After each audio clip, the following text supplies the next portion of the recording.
we're going to feel. We're trying to solve a problem. Don't tell us what we're going to. NATO নিয়ে ভবিষ্যতে বড় ধরনের বিনিয়োগে যেতে নারাজ মার্কিন প্রেসিডেন্ট ডোনাল্ড ট্রাম্প।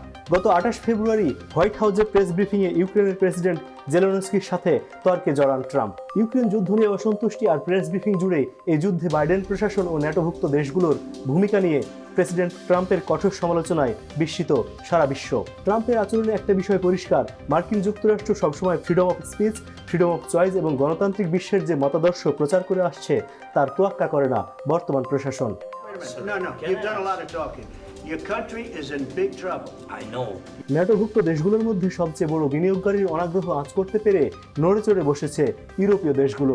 বেড়েছে নিজেদের মধ্যে আলোচনা, সম্ভাব্য ভবিষ্যৎ নিয়ে চলছে নতুন পরিকল্পনা। প্রশ্ন উঠেছে, বর্তমান প্রেক্ষাপটে যুক্তরাষ্ট্রকে ছাড়া কি হতে পারে ন্যাটোর ভবিষ্যৎ? রাশিয়া টানা 3 বছর ধরে নিজেদের সামরিক শক্তি বৃদ্ধি করছে।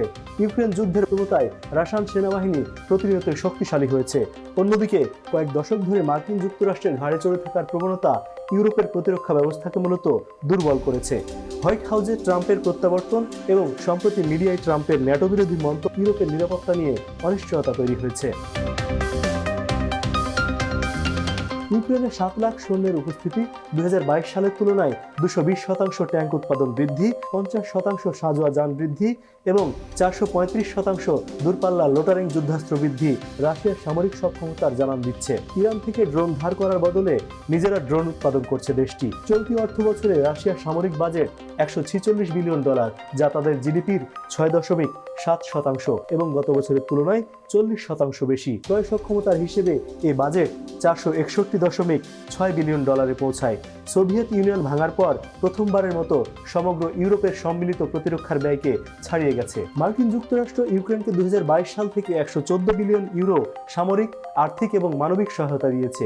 এছাড়াও ইউরোপে 1 লাখ মার্কিন সৈন্য মোতায়েন করেছে দেশটি। জার্মানি, ইতালি, যুক্তরাজ্য, পোল্যান্ড এবং স্পেনে মার্কিন সৈন্যদের উপস্থিতি ন্যাটোর পূর্ব সীমান্তে রাশিয়ার আগ্রাসন প্রতিরোধে গুরুত্বপূর্ণ ভূমিকা পালন করছে। এছাড়াও মার্কিন যুক্তরাষ্ট্রের ওয়ারহেড ইতালি, তুরস্ক, নেদারল্যান্ডস, বেলজিয়াম এবং জার্মানিতে মোতায়েন রয়েছে। এস এম বাবু, সংবাদ মুহূর্ত।